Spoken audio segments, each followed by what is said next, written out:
Tom, you're always welcome. You know that. What, did he leave?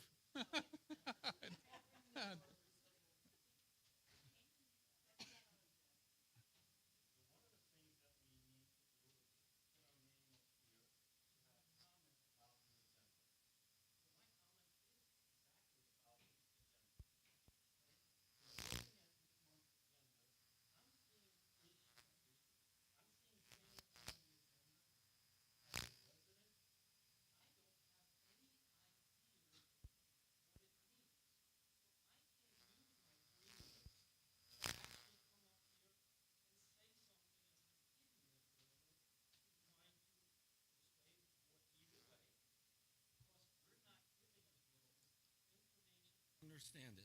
Specifically, there's a monument up in the front. What does it mean? I don't know. I don't have any information. I do have a little information because I got it in a different fashion. Okay? A dog station. Yeah, we got dog stations. What does it mean? Safety and security survey? That's kind of self-explanatory. We're going to talk about a survey. So yes, that's good. Okay? But that is kind of my message today. If it's on the agenda, we should have some information so that we can actually talk about it if we have an opinion. That's it for today. Tom. Thank you, Tom. We'll make notes next time, okay? Appreciate it. Thank you very much. Anyone else? All right.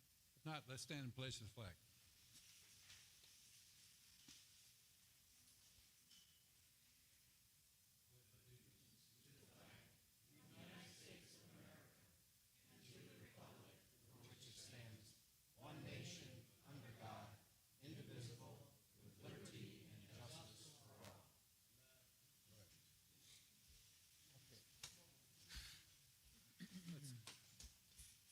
Call to order.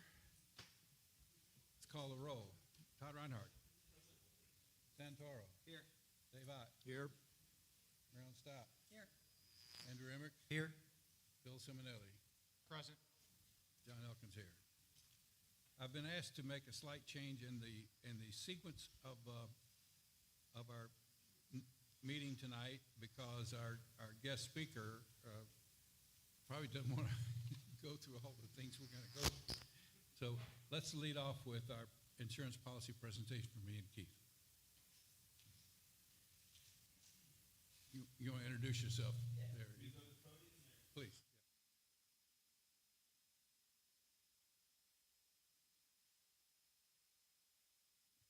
My name's Ian Keith, the owner of Keith Insurance. We've been handling Sandoval's insurance since 2021. I'll give you a quick background about our agency and my background as well. It's been family owned and operated here in Lee County since 1982. I hold my degree in insurance and risk management, and I'm also a commercial lines coverage specialist. So I'll get down to the nitty gritty here.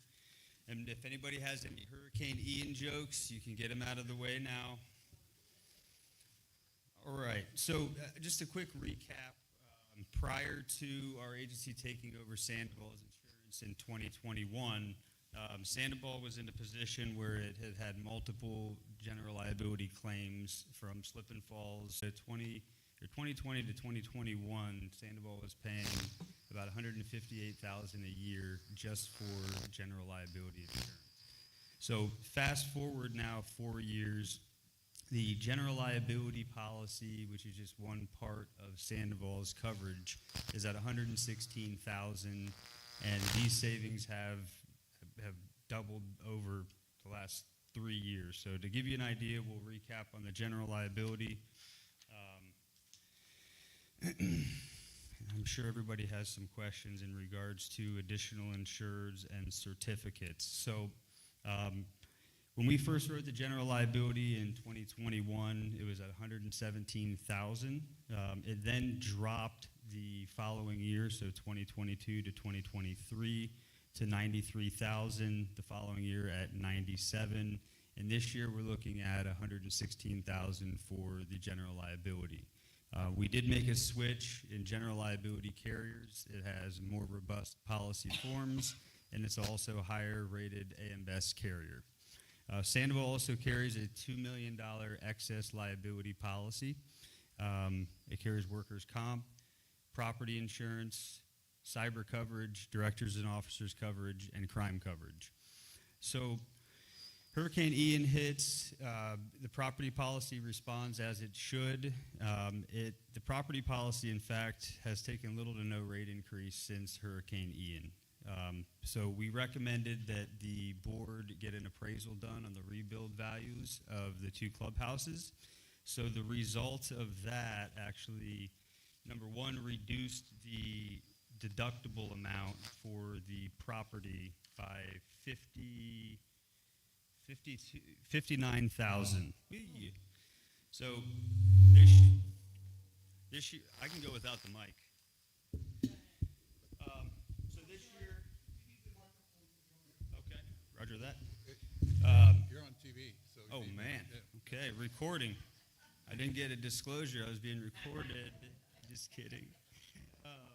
So right now we were able to get the actual wind and hurricane deductible down by 59,000, and that also, those appraisals that were done to confirm the rebuild values dropped the premium by 2,200. So I would say that that was a win to get the appraisals done, and they paid for themselves. So we've been having a lot of conversations with the risk management committee regarding the risk transfer process for vendors and contractors to properly protect Sandoval. And I'm going to give you a few examples of why those are needed and what could arise if you did not put those in place.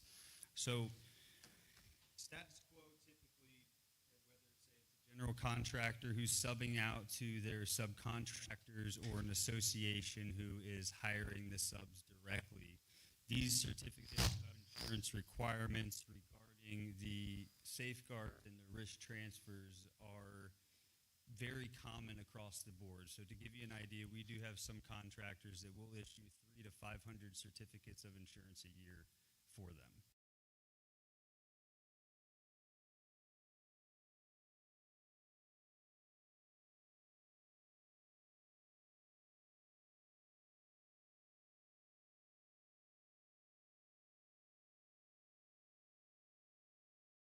As an additional insured on their policy. So essentially what that entails is at Sandoval will pick up coverage on that vendor or contractor's policy as being additionally insured.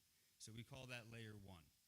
So that, let's say that sub or vendor has 1 million per occurrence, 2 million for their policies aggregate. Sandoval essentially just picked up $1 million in general liability coverage by simply asking and requiring the additional insured wording on their policy. So the second layer of that is what we call a waiver of subrogation. So what that is not only is that contractor or vendor listing Sandoval as an additional insured, but they're also waiving their rights, meaning their insurance carrier is waiving the rights to go back after Sandoval for a negligence claim. So here's an easy example to think about it. A bounce house company comes in and they're a vendor, they give you their insurance policy, they have $1 million in general liability coverage. And that ground that they put the bounce house on is uneven. And a kid is playing in the bounce house, they get hurt, they hire a lawyer, they're always going to name Sandoval in that lawsuit. Sandoval has bigger pockets typically than the vendor, and they're also going to name the vendor as well. So number one, by picking up that coverage as an additional insured on that vendor's policy, you've just gained that $1 million in coverage. Now we're dealing with a scenario in this example of the ground being uneven. So say their lawyer could come back and say, well, you didn't properly level where that bounce house was going to go. So their insurance carrier then goes back after Sandoval to try to recoup those monies for negligence on maintaining those grounds. So that's why that waiver of subrogation comes into play and the importance of that. So there's a third level of additional insured on these certificates. So you remember you have level 1. The waiver is subrogation, where they're waiving the rights to go back after Sandoval for negligence. The third one is called primary and non-contributory wording. So essentially what that is that they are making their insurance policy the primary policy in this lawsuit. So at this point in this example, you have now picked up the coverage, they're waiving their rights, and their policy is going to be primary over Sandoval's. So this is why it is important to implement those risk transfers with your vendors and your subs, because the only thing it's doing is protecting Sandoval and providing Sandoval more coverage. The other item for consideration is when you start talking about these different levels of insurance, you have your general liability, then you think about the workers' comp coverage. So for an example, you have a vendor that comes in that doesn't have any workers' comp coverage, and that vendor gets hurt while they're working or whatever they are here to do. So that the bounce house company, they don't have workers' comp. So it's now becoming a Sandoval issue in this example. So that is also the importance of the workers' comp policy.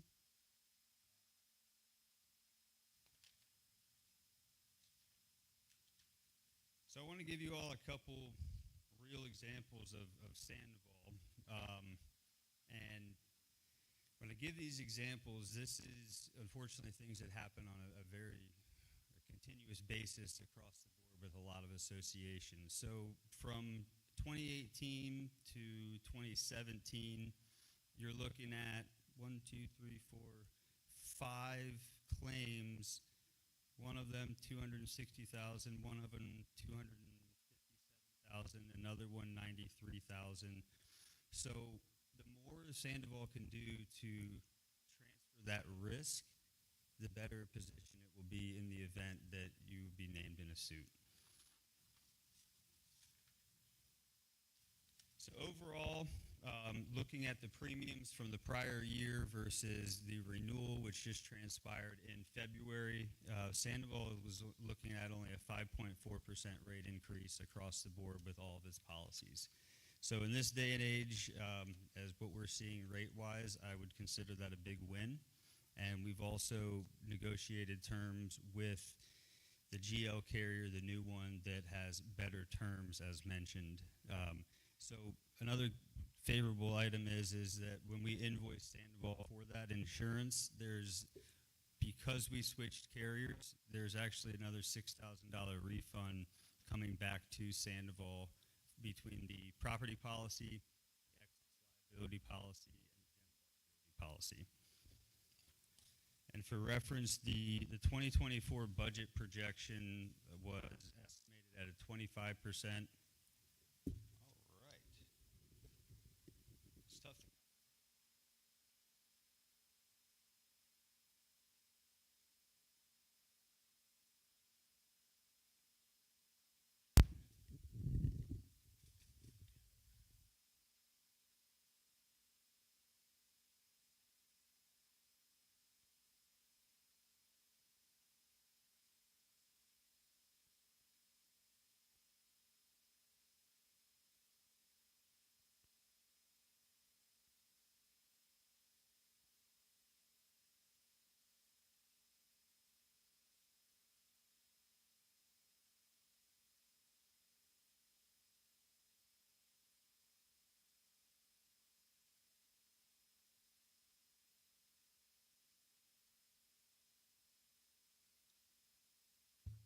All right, there we go. Okay, so as a whole, the budget projection on Sandoval's insurance was projected at a 25% rate increase. So that would have put Sandoval at $266,239. The actual increase, again, was 5.4%, which was a total dollar amount difference of $11,497, putting the combined total at $230,000 and change. Correction. After the refund, $224,000 and change for the annual premium across the board. Okay. That's it. Yes, sir.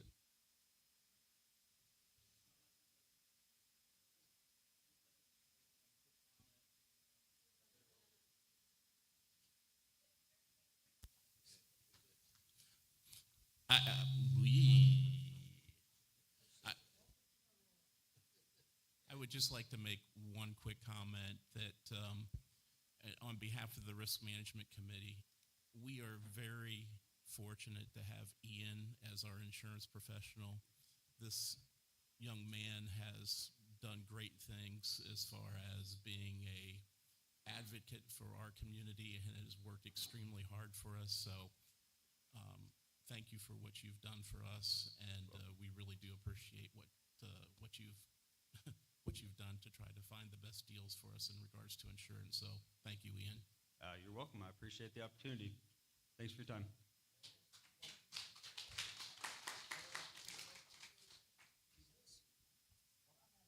I'm doing is understanding everything, and I get everything about the insurance, but is this the same type of policy that every other gated community has, and that they are required to get the same additional coverages from their vendors that this policy is requiring us to do? Yeah, it's exactly the same. Yes. Now, whether they're enforcing it is one thing, but that's that's one thing that we've been addressing is it's in the policy. It's in any contractor that we insure or association. If they're subbing work out, we have to provide actually a copy of the subcontractor agreement, and that additional insured and waiver subrogation provisions are standard across the board. Okay, thank you. Mm-hmm. Yes, ma'am. And you have indicated that our insurance, well, I'm told that I don't bring it in close enough. I'm told that your increase is 5.4%. Is that correct? Yes. That's not a bad amount to go up. And in today's age with the hurricane and all, 5.4 I think is reasonable. I would agree. Mm-hmm.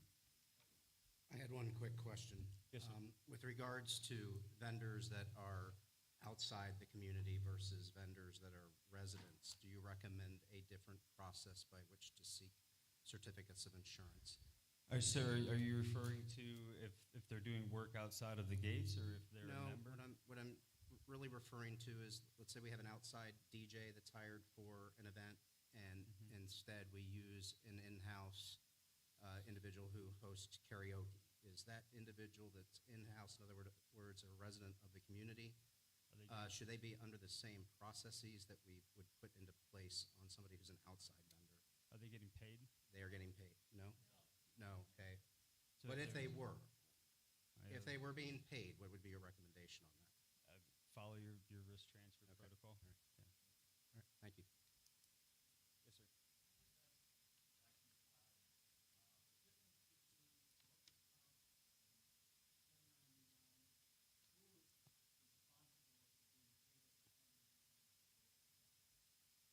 Sir, is your question specific to if somebody is getting a 1099, regardless if it's going to Bob Smith as an individual or Bob Smith Incorporated?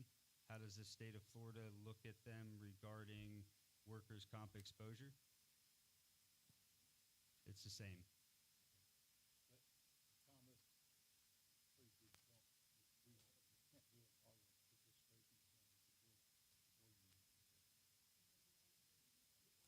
May I ask one more question of you? Every year on October 31st, this community, in my mind, opens itself to significant risk by inviting the outside community, though they are guests of the residents, but we invite them to come in and participate in Halloween and trick or treat. Does the policy that is written provide Sandoval enough coverage for the liability that we open ourselves up to and the risks that we do? The direct answer is you should buy as much insurance as you can afford. That's my legal answer. To answer your question specifically, anytime that you have any type of event or you have outside people coming in,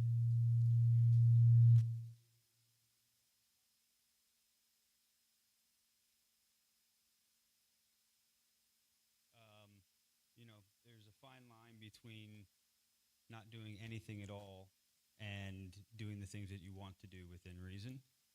There has been a claim specific to that event in 2017. Assault and battery by a teenager on a father while trick-or-treating with his child. I don't know if that answered your question specifically. No, it does answer it. Thank you. Okay, the next item on the agenda is approval of the minutes of last board meeting. Do I hear? Well, there has to be a correction. Okay, then state that. The January 25th meeting has me in attendance, and I was not here. So Okay. that portion of the minutes, they do have to be changed, Okay, corrected. okay. Did you get that? Okay, thank you. So I'll move to accept the minutes as corrected. Second? I'll second. All in favor, say aye. Aye. Opposed, no. That's approved. Okay, thank you. The president's report will be quite brief. Main thing I'd like to say is that, well, two things. One, a lot of talk about insurance and a lot of talk about what effect it has on our lifestyle. As Ian pointed out, people take risks. So we as a board need to make sure we take only reasonable risks. But we can't shut the place down.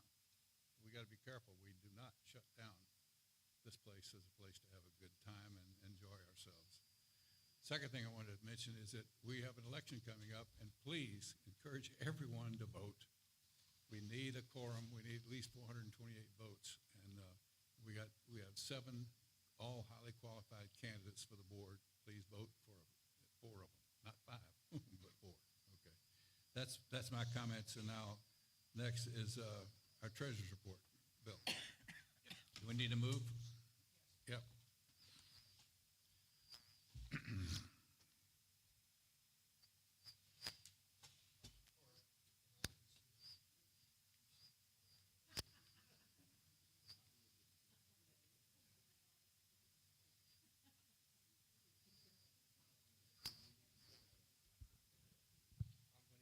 Can you hear me from here? Okay.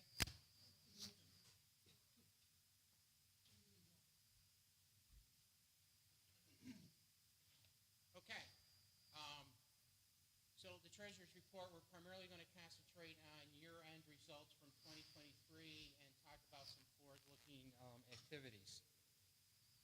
Let's go back. First of all, for the year-end budget, as we'll show you the final numbers, we are slightly, the income is slightly over budget and the expenses are slightly under budget, so we're pretty close to what we forecasted would be the year-end results. I think something that is an accomplishment for the community is that we are at the lowest level of delinquencies in over 2 years. I have information going back to January of 2022, and this is the lowest total we've had since January 22. On a significant basis, we are now implementing our Interfied Cash Service, and we'll be making our first payments to the vendors from that account starting this week.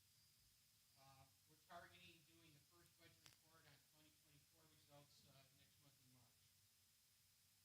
From a reserve account perspective, we currently have a total of $3.7 million between our reserve accounts, split between Pacific Premier and Fifth Third. The significant thing with Fifth Third is that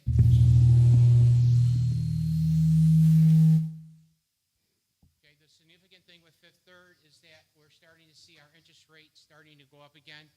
and our yield on the account is now up to 3.21%.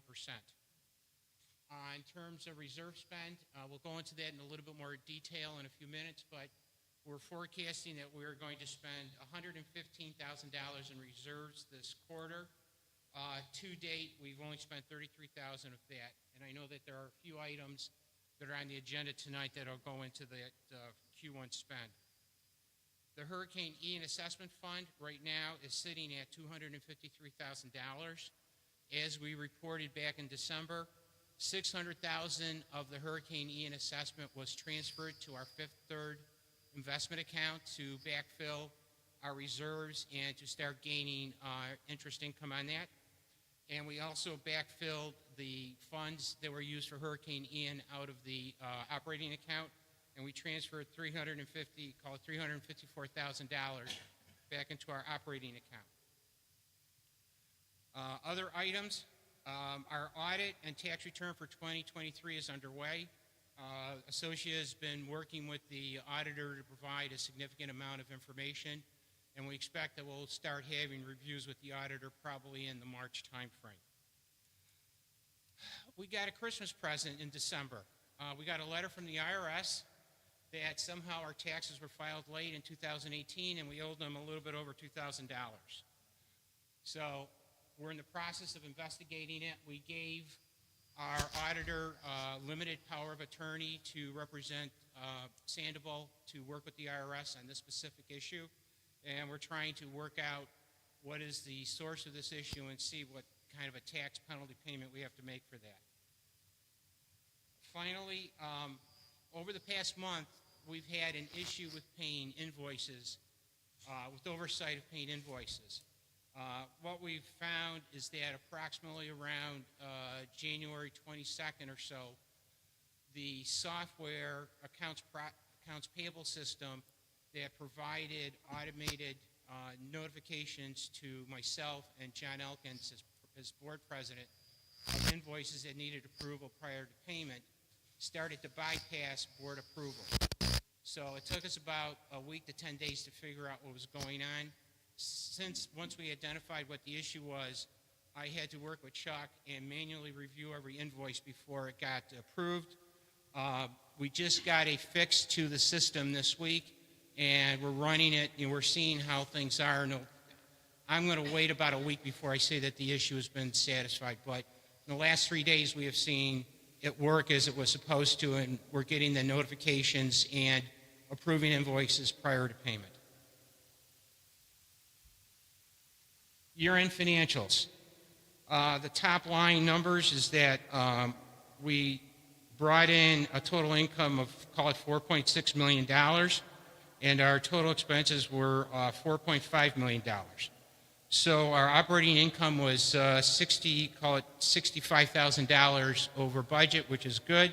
A lot of that, I think, is from collections, increased social activity, increased rental activity of the facility.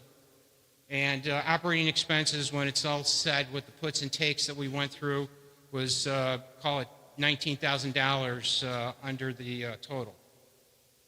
Reserve assessments, we know this has been an ongoing issue. For the year, we were $160,000 below the forecast. And on investment income, we made $234,000 between our Fifth Third account and our money market account. Looking at a breakdown of the major expenses, neighborhood landscaping irrigation has a positive variance because basically DT was not doing much irrigation work in the first half of the year. So even though they did a lot of work in the second half, we never got to the full budget number there. Utilities was also a positive for the community because the rates did not continue to increase as we had forecast and stabilized, so we were able to be good there.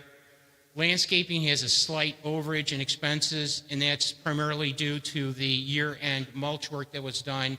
Additional mulch work was done in the common area, so that took it $11,000 over budget. We've talked about payroll and benefits being over budget the last few months. That's primarily to an inaccurate head count that was done for the 2023 budget. And neighborhood landscaping, we talked about that, and the utility, and the insurance last year, even though we did well this year, the insurance jacked up a lot in '23 above what was forecasted, so that's why we had a negative variance there. And the other expenses, the only thing we ended up really putting in contingencies as an unplanned expense was the pedestal paintings that we did last year in the community. And because of the reduced activity or lower than anticipated activity with collections, we did not have as much in the legal collection fees area as we thought. From a year-end balance sheet, this is still subject to being audited and finalized, but there's nothing that sticks out on the balance sheet in terms of assets or liabilities. On our reserve balance sheet, I think what's there is that you're seeing an increase is primarily due to reserve contributions, investment income, and ongoing assessments coming into the community. Delinquencies. Right now, total delinquencies as of the end of December were $50,000. That's the lowest this community has had since December of 2022.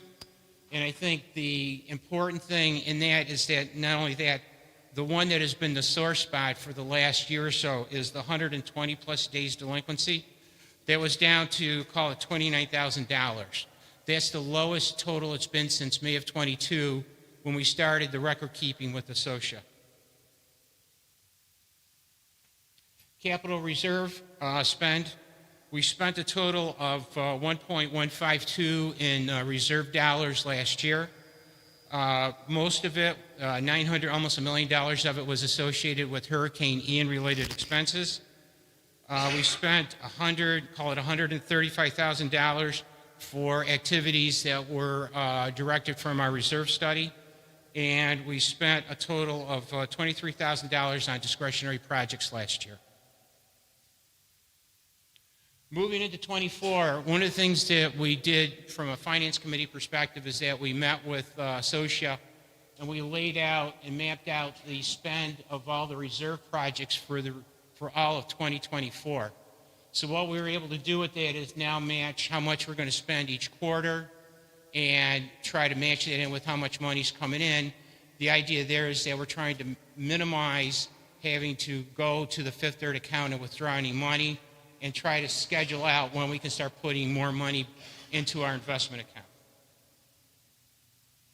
We're going to have a follow-up meeting with Associate probably next week, so I'm assuming for the March report we'll have updates on the Q1 spend. The last thing I'd like to do is just do a quick overview of where we are with the Hurricane Ian assessment. I think the good news is that we now have 90% of the owners have made a full or partial payment into the assessment. That's up 16% from when we reported the numbers in December. Our total assessment collection has been $80,000 of the total. That's up 6% from what we reported in December. And now we'll start working with Associa to work on the collection efforts for the owners that have not made any payments to date. As I mentioned, we have a current balance in the assessment account of $253,000. And if we have any remaining Hurricane Ian expenses, which I know we will, they will be paid directly from that Hurricane Ian assessment account. So we'll see that go up and down a little bit as we collect a little bit more money, but then make some more payments for the remaining repair activities. And as I mentioned, the $600,000 went into our investment account, and the $353,000 went into our operating account. I anticipate that in March we'll do a full true-up of all Hurricane Ian expenses again to see where we are relative to finalizing the spend for all the repair work. Any questions from the board? Okay, thank you.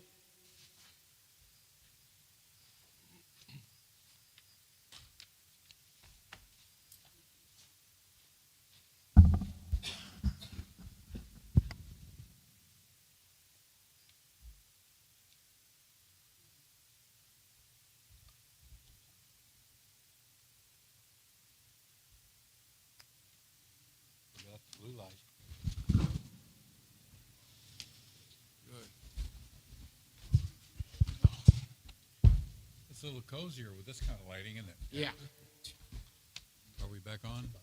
No. there you go. So,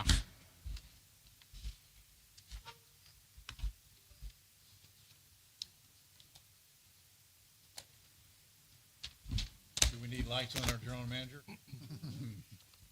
Time for your report, Chuck. Bald head will shine. I think we don't have the mic yet. There we go. Okay. Am I on? Can you hear me? No, we're not. Here we go. No. Okay. Board, in your packet, you have the violations for this month. 12 citations are in your packet. You can have a motion to accept those fines. I'd make a motion. I second. Go ahead. All those in favor, say aye. Aye. Opposed, no. Motion carried. Thank you for that.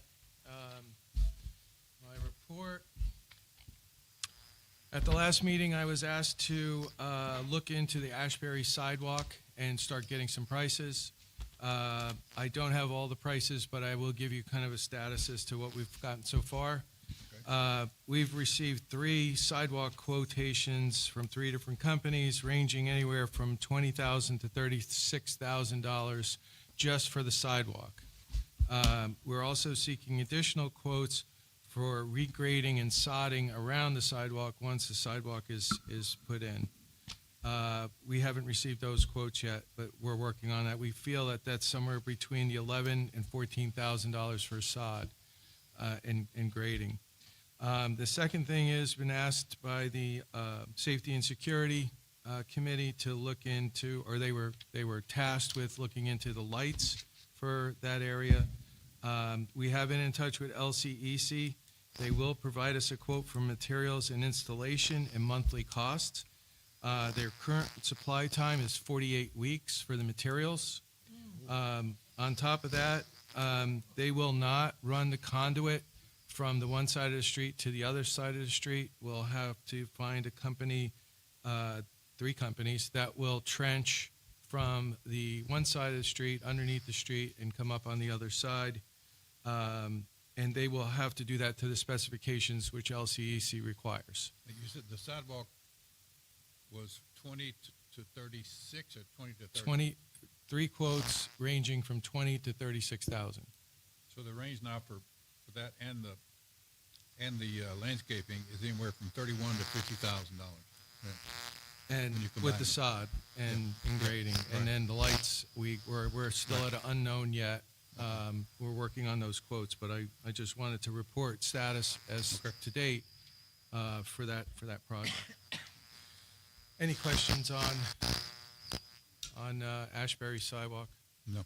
Okay. I'm happy to report that the water slide maintenance project was completed. Unfortunately, the basketball court was delayed just hours ago. We were hoping to have the court open tonight, but they found a structural issue underground. There was a 4-inch slab instead of the required 24 to 36-inch slab, so they're going to have to dig that up and redo it.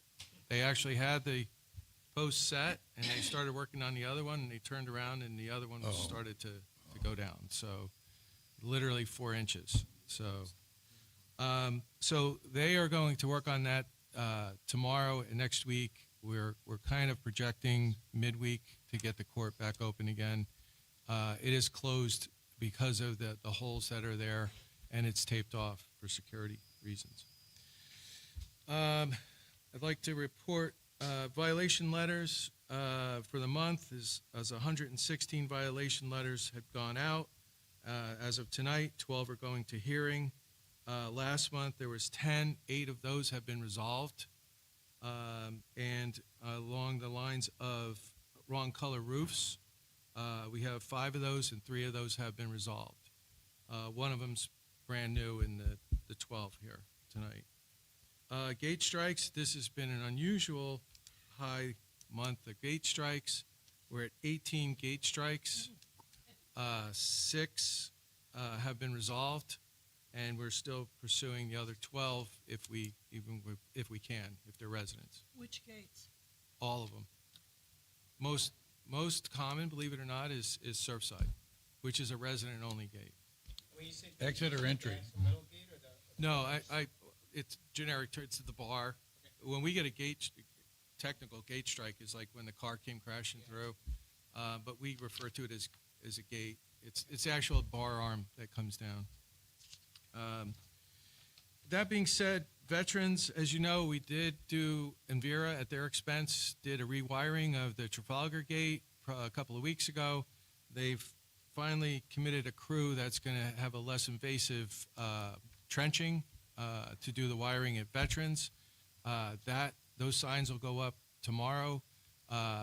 Veterans Gate will be closed Monday through Friday of next week. The board had voted in the previous meeting to allow the Trafalgar Gate to be open during regular business hours for traffic to come in, so there's no impediment for guests that come in.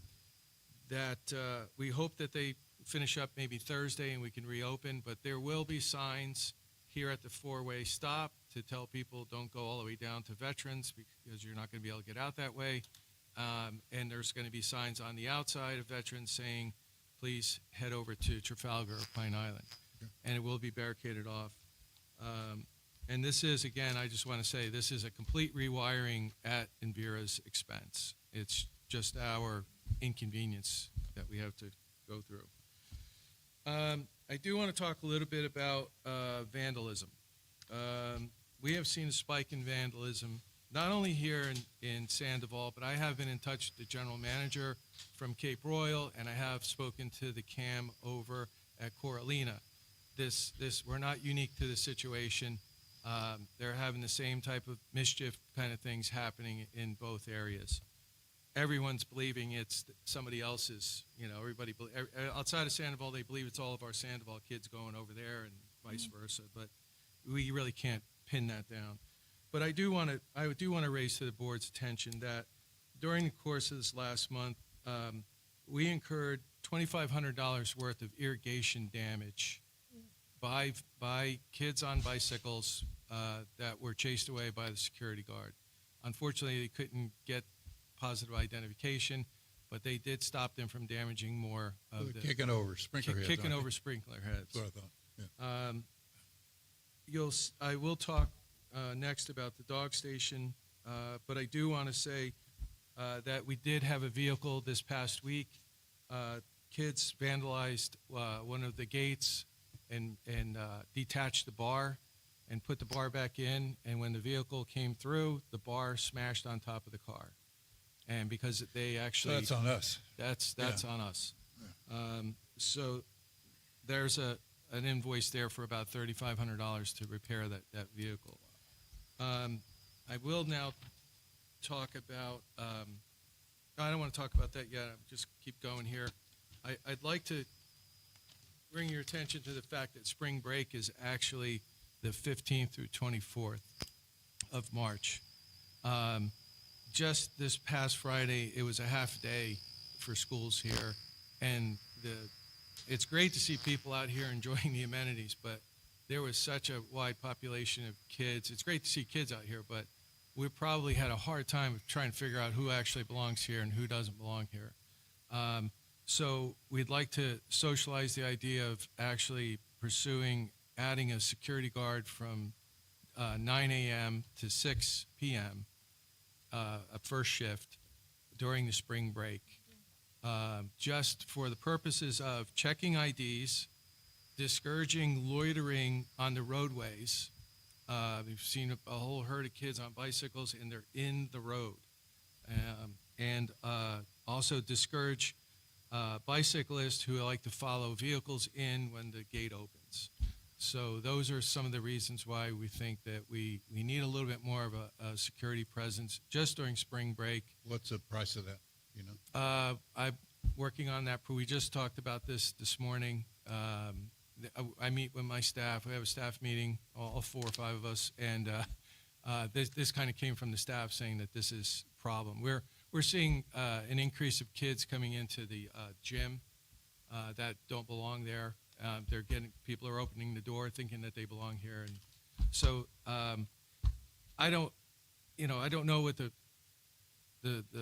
solution is from a long term, but in a short term, perhaps maybe a security guard to kind of at least check IDs and see if we can vet some of the issues here. And maybe that stops some of the vandalism, but with this, you add this up, we're close to $8,000 in vandalism, and all juveniles. We do have videotape of kids on bicycles. We just don't have the ability to do face You can't recognition. do anything with it, though, right? We can't really get a good face recognition, but we do know who's doing the damage. And also the report from the security guard. I mean, the security guard has actually found them tying the bags across the street before a car came, and he actually chased them away from kicking sprinkler heads. So kudos to the security team, but it's still, we're encouraging damage. So with that, in your packet, I'd like to make a recommendation, and I presented a proposal that one of the issues that we have, and I'll call it dog stations. The dog stations that we have now is a continuous feed of one roll of plastic, and they're able to take that plastic out and make a rope with it and tie it across the street. We'd like to retrofit those with single feeds, which is you're only going to pull off one bag at a time. You'd have to sit there a long time and crochet all these together to make a rope. My understanding is that those don't cost any more than the roll, right? Or They're about the actually, same? from a consumable side, it's actually 1 penny more per Okay. bag. So Per bag. it's 25 stations that we'd like to retrofit. Our maintenance would replace that. And what we do, we're just taking away an opportunity for them to actually use this as a situation. Seems prudent, doesn't it? Yeah. What are you saying, Bill? I was going to say that, I forgot what the total is, but that fits well within, discretionary sure. budget for a reserve. Wait, And the finance committee voted. If it's a rash of vandalism, and if it's a way to nip it in the bud, let's do it. Yeah. That way, maybe it'll be slower in the future. So Yeah. I'd say let's go for it. And I think recommendation. one point that Chuck didn't make that he reviewed with the finance committee is that not all dog stations are being repaired. He's sort of strategically replacing the ones in the high traffic areas and leaving the older ones in place so we can use up the existing supply of bags in the remaining ones. Makes sense. So I think so I'd like to present as a motion Yes. for approval. Let me read this. Present as a motion for approval to spend 23, the first one. $2,319.69 to replace 25 dog box stations and to accept the increased operating costs for dog bags in the 24 budget. I'll Do I hear a second. Any discussion? Ready for the question? All those in favor say aye. Aye. Opposed, no. Motion carried. Chuck, You. you have other recommendations, right? The Do. guard. Now, without a number, I think we certainly would want to support you on that. We'd like to see the number, and then Bill and I could probably approve it. Yeah, we did put additional monies in the Yeah. security budget, but Okay. this would probably exceed Okay, that. fine. By all means, yeah. Continuing with my general manager's report, the only other thing I'd like to report is the March 28th meeting. I will not be in attendance, and I am seeking another CAM to sit in my place.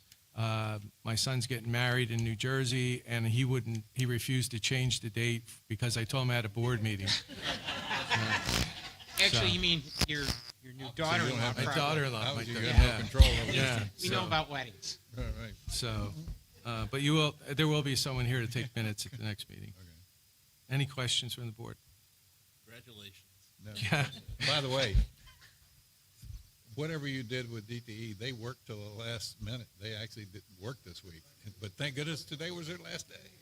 It's a little too late, Yeah, so, yeah, a little too late. yeah. Chuck, are we going to cover some of these other Yes, sir. requests? Yes, sir. we'll talk about the Hayden Place.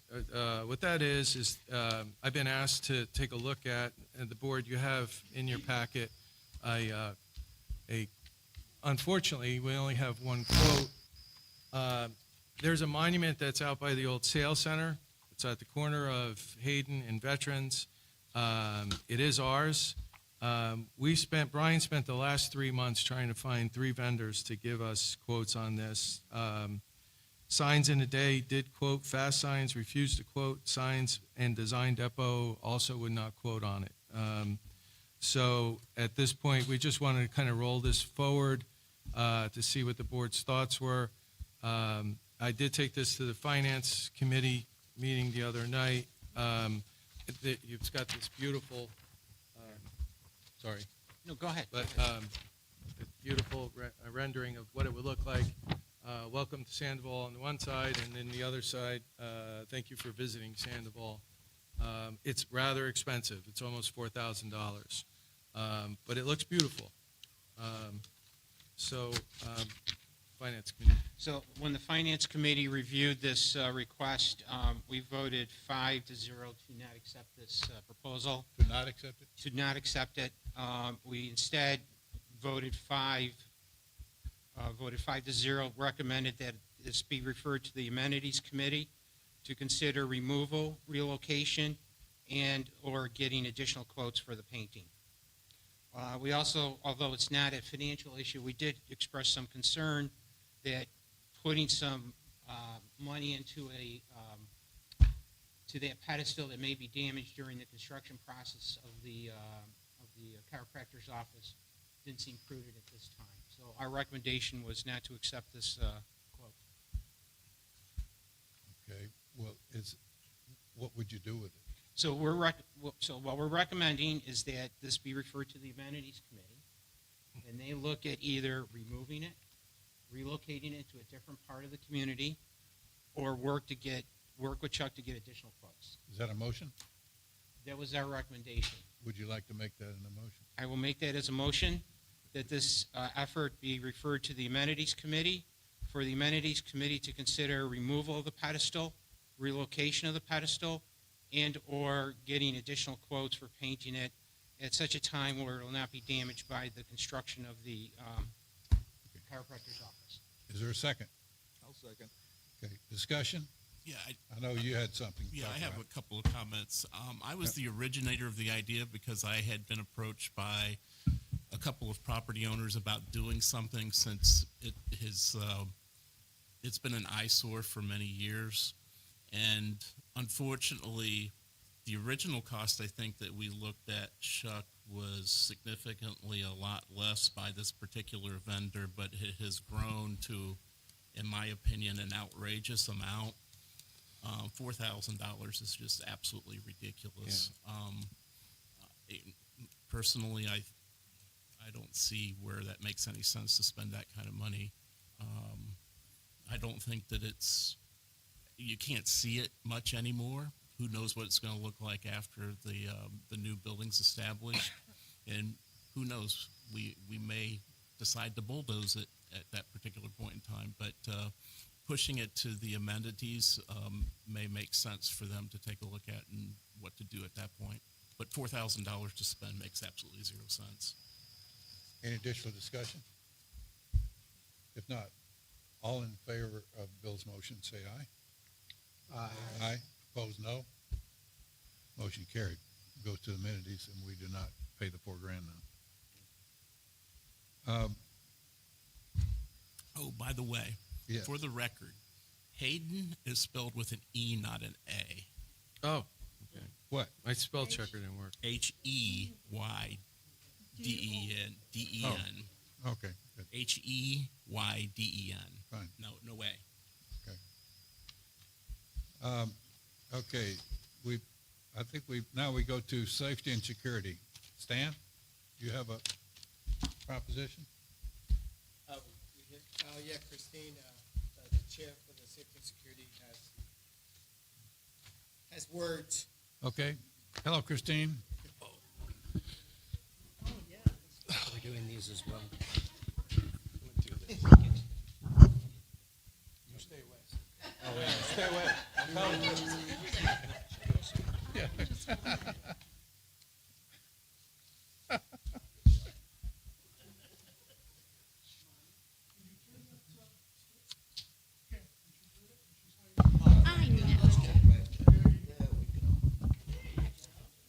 How does that sound? All right, great. Thank you. All right, everyone. I'm Christine Peterson. I'm the chairperson of the Safety and Security Committee, and we are coming to the board tonight to ask for your approval to send out a traffic calming survey to all of the residents. The idea behind this is to get the residents' input as we are working to create our 3 to 5 year plan to come up with solutions to slow down traffic and get people to stop at stop signs. The survey starts out with the person's address, so we make sure we don't have anyone submitting multiple surveys for the same address. And then it's split into 3 parts. Part 1 is talking about physical barriers. There are sample pictures of what we're talking about, and it's simply a yes or no. Do you support the potential addition of this to the community? The next section is about visual reminders. And again, sample pictures asking, do you support adding these items or more of these items? And then the third part is items that would be used to address individual traffic violators. And it's the same thing, would you support this use or adding this item? We would like to send this out for the month of March to keep it open for the entire month. We would like to have it communicated by the communications committee. We would like them to send it in several emails. We would like for them to post it on the Facebook page. We would like Chuck to have it in his weekly email for the entire month. And then we would also like to have the neighborhood liaisons send the link with a reminder out to all of the residents. So that's why we're here, just asking for your approval to get this sent out for March. Okay, we need a motion from a board member to do that. Are you making that motion? I make a motion I make a motion to vote on the survey to be sent out by the different committees that we have in order to find out whether the members want or wish for traffic calming devices. Okay, do I hear a second? Is there a second? I'll second that. Okay, discussion. Yes, ma'am. Bill's email, because there have been emails about this particular subject, and I don't remember the recommendations now that Bill made, that maybe you want to speak to them, but I thought that was something that was needed as part of the survey.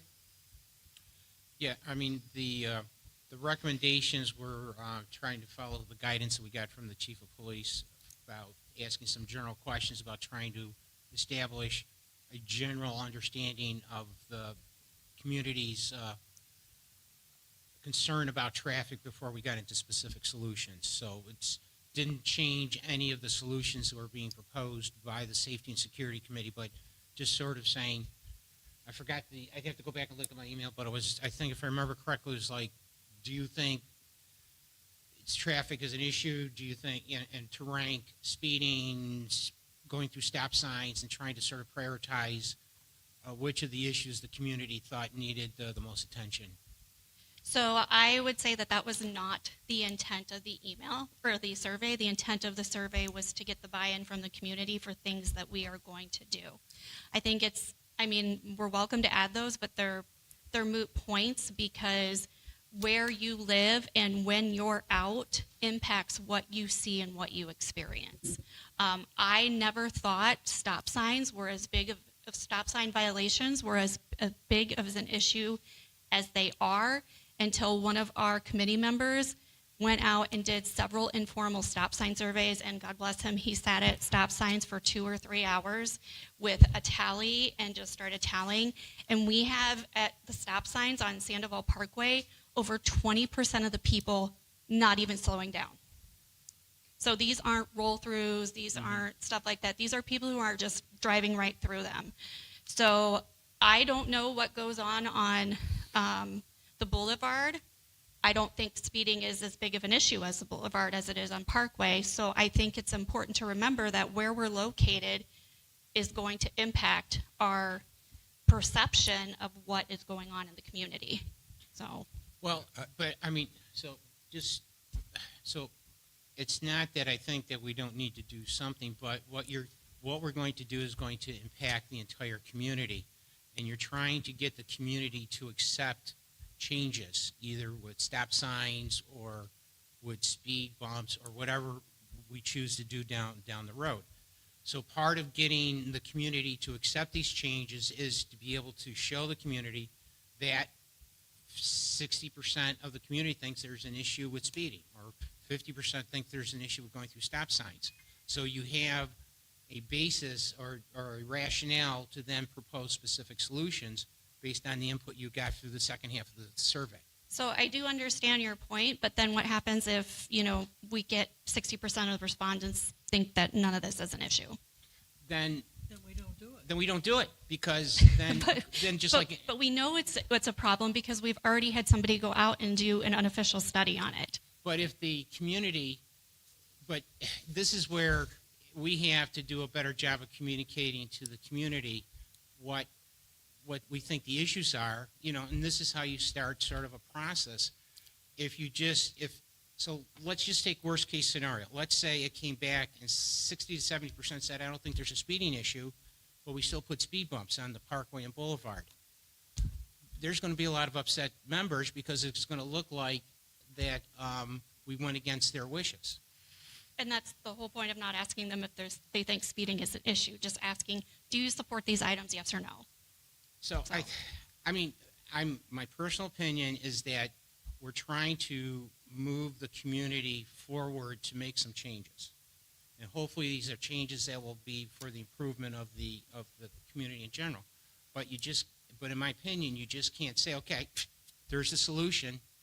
You've got to convince people to bring them along to what we believe is the right solution. And sometimes what they want may not be what we want, but we have to work with them to get to sort of a compromise. I understand, but again, I'm saying, if you live in phase one. Board discussion, yes. I understand from different emails that there was a survey done and that I think it was rejected. And I'd like to know when that survey was done and what the results were. I mean, if the survey was done last year, does that mean we do a survey every year? It hasn't been done since I've lived here. That survey was done 2 years ago when I first came on the board. Yeah. Actually, prior to me, so probably 2 years and change. 2 And years. it was in reference to putting speed bumps, 30 speed bumps in Sandoval. And when they did the survey, the committee at that time took the results, and they were a little goofy. Whereas, like 60% of the people did not want. No, it was less than that. It was like 40% of the people did not want speed bumps. It was like 30% of the people did. These aren't real numbers. They're trying to show you what happened. So 40 said no speed bumps. Definitely not 30 speed bumps all over the place. 30 said, yeah, we want speed bumps. And then 20 undecided. So they took the 30 yes and the 20 undecided, and they made it 50 against 40. So that's what happened with that survey. And they tried to push it through during those numbers, and obviously it couldn't go through because the survey was skewed. How many people responded? That I don't know. It's a good amount, but that was over 2 years ago, and people don't want speed bumps. I mean, that's pretty much what the survey said. So it was past our time. I think pretty much all of our time here on the board. So if you want to survey before the survey, asking if we have a traffic problem, then that's what we do. I mean, we just keep plugging at it and see what we do. But if we're going to make a motion on the survey before the survey, then let's do that.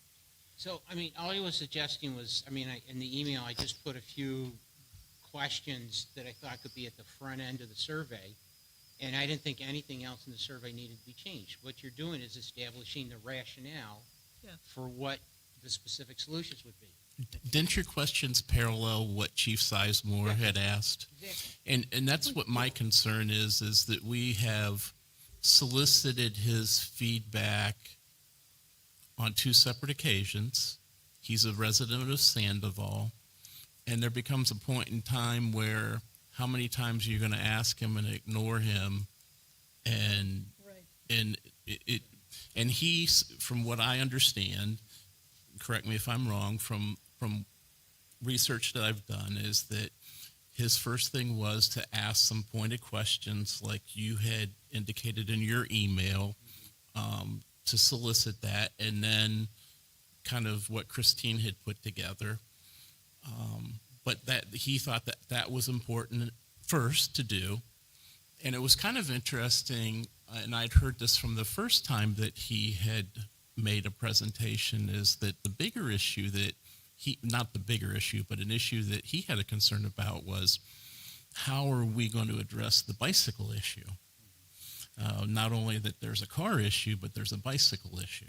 That's a separate part of this, but He pointed out, if you're going to enforce stop sign violations, you better look at the people that run the stop signs more than anything else, and that's bicycles. So if you're going to enforce stop signs, you got to make bicycles stop. so my comment is, if I could, and I'll be very brief, is I like Christine's survey. Yeah. I like the addition of Bill's comments. I'll add a third wrinkle to this, is I think that you have to put some type of cost estimate on what each of these solutions are, keyword estimate. Because the analogy that was used is if you send out a survey and says, do you want Envera or do you want manned gates? People are going to vote for Man manned gates. So if you give us just an estimate of what these particular solutions would cost, I think that's important so that we know what we're getting ourselves into. Man gates would cost each of us $100 a month. It's just it was just an illustration, but just an estimate. The only thing with, in my opinion, the only thing with putting estimates on there is you're going to skew the type of response you get from the residents. I think it's more important to find out what the residents feel is the best solution and then go out and get estimates. And you may have to make adjustments based on those estimates. But, you know, if you tell somebody that, well, if you want this solution, it's going to cost $50,000 or this solution is going to cost 10, they're going to go for the 10. Well, so I take the opposite approach. Yeah. But, okay, we've a lot of discussion about this. The motion as it is to publish that survey. Does anyone want to amend that Yes. to include Amend it to earlier questions like Bill suggested? Yeah, we can amend it to that. I mean, we've been dealing with this for a long time. A long I time, mean, I know. we can wait. I think the We survey can should go definitely- out. Because you know what, from what we get, there's like 6 people that want speed bumps like no other, and then there's the other 1,300 people that don't. So if we do a survey that says, hey, do you think we have a traffic problem? Do you think we have, and make it specific, do you think we have a bicycle problem, running the stop sign problem, or a speeding problem? We can do that survey first, and then, then we can start working. I mean, we can start working on the real survey. As long as we get something tonight where we can ask, at least stir the pot a little bit, to say, because if it comes back where 70% says, no, we don't want you guys to do anything, we're fine, then we're done. I mean, that's what my email said to you guys the other day. I said, listen, if we don't have a traffic problem, then the Safety and Security Committee is just going to be that. Then we'll just stop with all the traffic stuff that we've been doing. Can I ask a question, please? We just had a presentation by our insurance agent as to the risks and liability that this community takes. If we as a group and our safety and security group have identified this as an issue, what liability do we have as that our roads are privately owned and operated? Do we increase our risk? Do we put ourselves in further risk by acknowledging the issue, but then turning it over to a popular perception as to whether or not we have an issue or not. I think the Good question. common sense Good question. answer to that, Andrew, is ignoring the issue only creates a greater risk. I think so. And that's But- my reasoning to why We have to, do we add these topics that, while I appreciate Bill's input on it and the chief's input on it, my concern is if we've already identified it as an issue, do we open ourselves to greater liability if, God forbid it, someone is killed at one of our intersections? Okay, we have a motion on the table, and the motion is to send the survey out as exists. And as amended, It because hasn't been amended. I did, I made a motion to amend, Did you? yes. To Okay. amend to include Bill's comments, Okay, do I hear a which second? is to determine whether we have a problem. Can I just ask a question here? So with what Andrew's saying, if those two questions, or they come back as the residents say there's not a problem, and then John, you made the statement, then we do nothing, then as Andrew has said, we have now opened ourselves up to huge liability because everybody has been put on notice that this is a problem. The police chief said in the meeting, this is a problem in this community. Okay, there's an amendment. Is there a second to the amendment? I'll second. Okay, now we're discussing the amendment. Before we vote on the motion, the amendment is to modify the motion to include upfront questions having to do with, can we state those questions? I'll have to bring up the email if you want me to go Yeah. through them. Okay, Yes, hold on. please.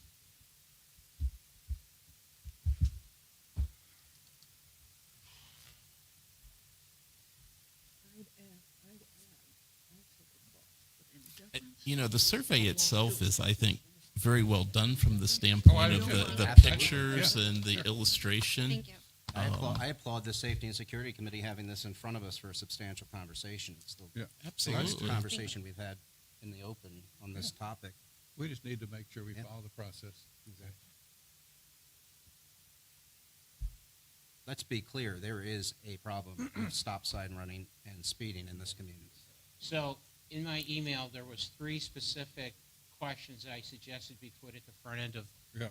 the survey that the committee put together. The first question was, how would you rate the overall traffic situation in the community scale, very poor to excellent? You could do like a numerical scale Okay. for very poor to excellent.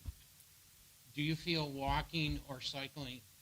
safe walking or cycling in our community streets? Yes or no? Okay. Third question, how would you rank traffic issues in the community from 1 to 4, with the 4 options being speeding on the boulevard and the parkway, not stopping at stop signs at the end of neighborhood streets, not stopping at stop signs on the boulevard and parkway, and the 4th one, cyclists not following street traffic rules, in parentheses, stop signs, hand signaling turns, etc. So Okay. all I was suggesting that those 3 questions be The first part of the the first survey. part with the rest of what the Safety and Security Committee came up Okay, with. so the amendment is to include Bill's language as part of the survey. Now we vote on the amendment. All those in favor of the amendment, raise your hand. Aye. Opposed, no? Okay. The motion, okay, now we vote on the motion or discuss the motion as amended to send the survey. All those in favor of sending a survey as amended, raise your hand. Opposed, no. Survey is approved. Thank you. Thank you. It should be noted that we were working on many different things. Sure. The speed camera, visual, Sure. LEDs, a whole bunch of things. Sure. The committee's working hard on that. I know. But we're taking a step back to do this. So I want to commend them in scaling it back and doing it the right way. You know, that way everybody can have an input and do it the right way. Okay. And I think in the long run, Stan, this is going to really help the community accept whatever we want to put into the streets to mitigate the issues. Absolutely. Agreed. Yeah. Because Okay. the speed bump survey that was done 2 years ago, that was steamrolled, and I can guarantee you would have put 30 speed bumps in this neighborhood, between Oh, yeah. property values and pissed off people. Shoot. Well, in addition, Okay. Well, we're going with our meeting. That motion's passed. I know it passed, but others have made a comment. I would just like to say, I think it's important to follow what our police chief suggested that we do. And that was Bill's amendment. Well, we passed it. Thank you, Yeah. Marilyn. Okay. Now we go into committee reports. Wait, no, sorry. No, you No, I missed a didn't. couple. I missed something. Resident request in the middle. Oh, no, I'm sorry. And that's me. We have a resident who sent the hurricane assessment check to the wrong address. And when that happened, after 2 weeks of finding the check hadn't been cashed, the resident stopped payment on the check.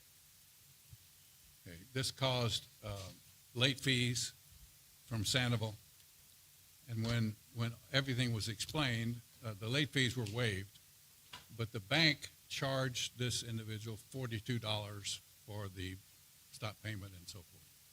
She's asked that we reimburse her the $42. It's not a lot of money, but it's a precedent we've never done.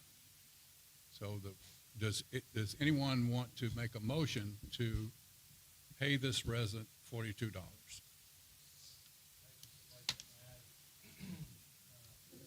With this, you are also voting for additional people who have the same issue. Yeah, if it's passed, it will open the door for additional requests. I understand. Is there anyone wanting to make a motion to have this passed? It dies without a motion. Sorry.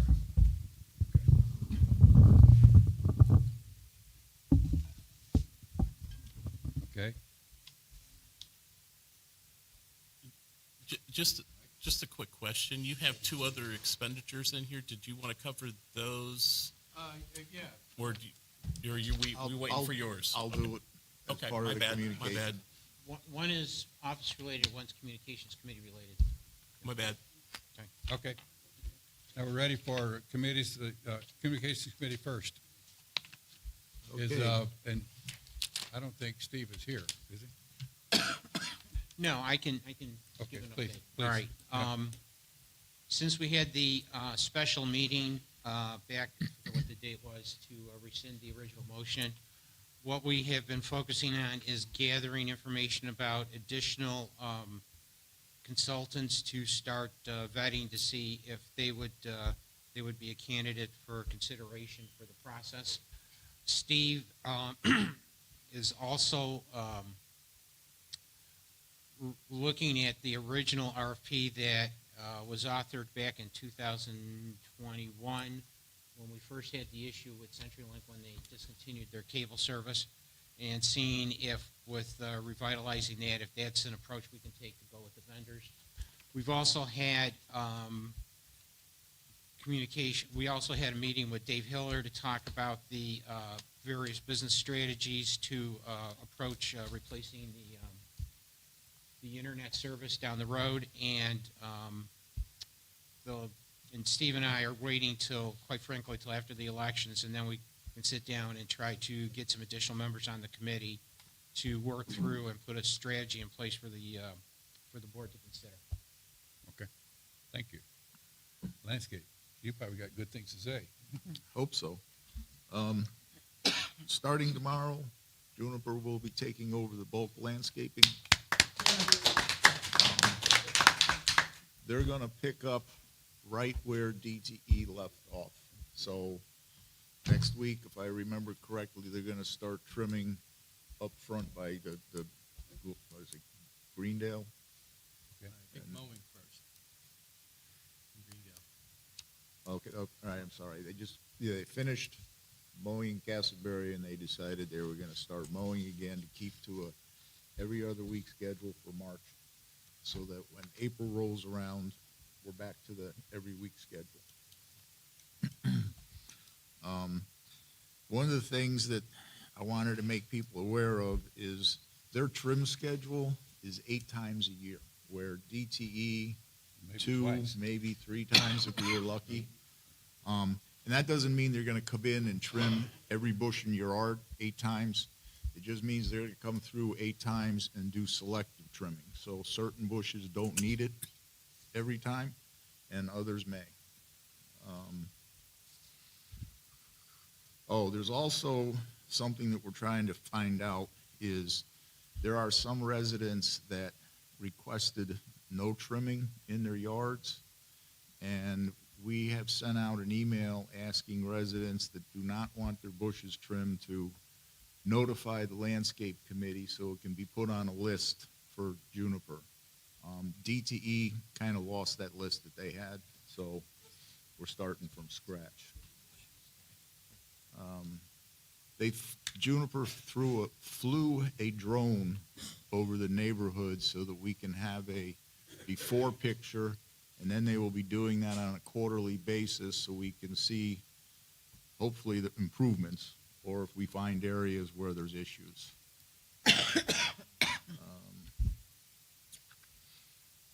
The other thing is we had a contract with an architect designer for restoring the shrubbery and trees that were damaged, and they only did 2 of the 3 items that were agreed to.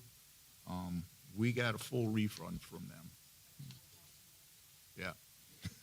Great.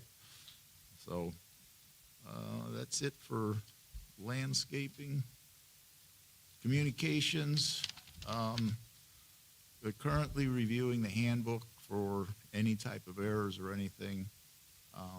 Continue to maintain the website, and I know that the communication committee is involved with the election in terms of getting things posted out on Facebook and Live Sandoval.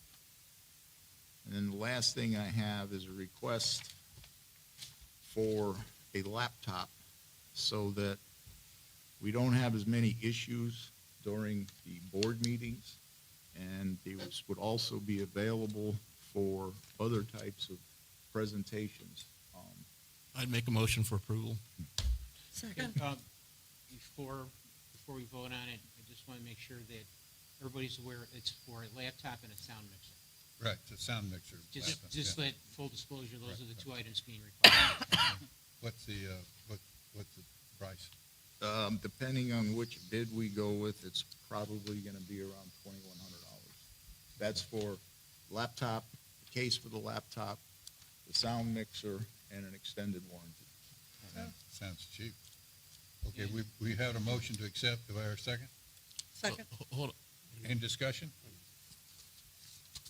So we have a laptop to replace desktop computer for lifestyle director. That's the difference. That's different. That's Different different. one. Sorry, so this is the notebook. Okay. Thank you. Okay. All right. Any more discussion? All in Just- favor, say it. Bill, Yes, One Bill. comment, this is going to be bucketed under discretionary reserve spend. if it's Okay. approved. Can I ask for clarification? Because there's multiple, are we talking about all 3 of these, 4 of these requests totaling 2,100? The 4 from communications, yes. Okay, so that's 2,100. Is that correct? Yeah. Okay. 1,600, 350, 28, and 97. All right. Okay. I'll still hold with my motion to approve. Okay. All in favor, say aye. Aye. Aye. Opposed, no. Motion carried. And that's it for me. Communications. Who's going to report for ARC?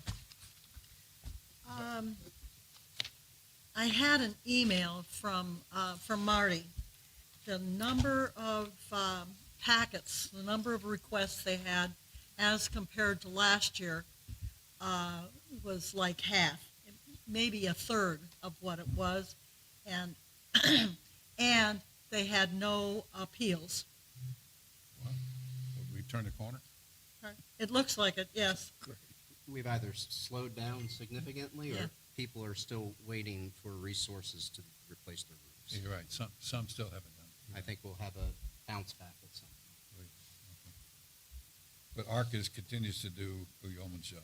And still meeting twice a month. Yes. Okay. Social. Tom, Tom, you got to speak for social? No? You don't need to? Okay. maybe Chuck can, yes, Lucy.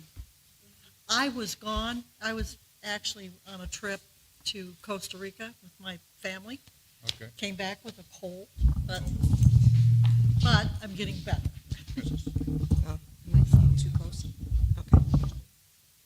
Okay. Social committee has been very busy yet again. There's a resin class this Sunday from 1 to 3. St. Patrick's Day is coming up on the 15th. It's a free event, but you do need to get a wristband from Jessica. It starts at 7, and it's all BYOB and snacks. The biggest thing that we're working on right now is the Easter egg extravaganza, which is March 30th, and that's from 10 to 1. Jessica will be sending out emails asking for volunteers. We have a couple of thousand eggs to stuff. And then early that morning, about 7:30, to put them out in the fields back out here for the Easter egg hunt. She just purchased some kite kits to have a class when the children are on break. And they can, make their own kites and whatever, just something to keep the kids busy for a little bit. Looking at Mother's Day, Father's Day, and Via Pizza. She's also working really hard on the garage sale, which is now the 16th. And if you would like to be put on the map, she needs your Cape Coral permit by the 6th. Otherwise, your address won't be put on the map. And that's about it. Saturday. And let me add that this week I did receive 2 emails to add Jack and Lucy. To renew, because I won't be here. That's a renewal. Right. And I sent approval on both. Thank you. Amenities, Stan? Okay. Good thing about amenities and safety and security, Chuck pretty much says everything during his presentation. So I'll just go over a couple of things. The fitness center, it's really busy in there, which is great. I mean, it's fantastic. People working out left and right. Just like Chuck mentioned, though, if you're at the fitness center, don't let anybody in. If they don't have a swipe, then keep them outside. They're usually they don't live here or they're visiting or something. We got to follow the rules. The other day, one kid let in like 6 other kids.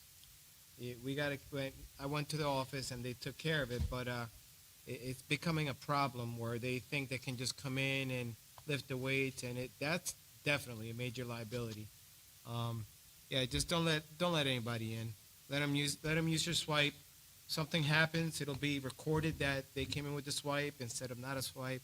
Whole big thing. Put the weights back. You have younger, middle, older, weaker, stronger. If the weak person can't put a 100-pound weight back, then it'll sit there for a couple of days. So put everything back. Put your Stan, can I ask phones you a down. question? Do Say we again. have a policy for visitors using the fitness center? I believe it's one per swipe, Okay. and it's still 13 to 16 for to come in as a visitor. With their parent, right, or with their guardian? Yeah, They had to be 16 or older to yeah, you got to come be in 16 or older to go there by yourself. by yeah. yourself. Okay. Put your phones down. Work out. Use your phone outside. Like I said, it's getting busy there. It's already busy. And if you're on your phone messing around looking at TikTok videos, you got somebody else waiting. Just either work out or get out. It's not that hard. Stop using your phone at the gym. In reference to the gym, I've been getting asked about a rowing machine for a long time now, and I haven't been able to figure it out. And so for pretty much 3 months, I go into the gym every day. So for the past 3 months, I've been looking at the ellipticals on the wall.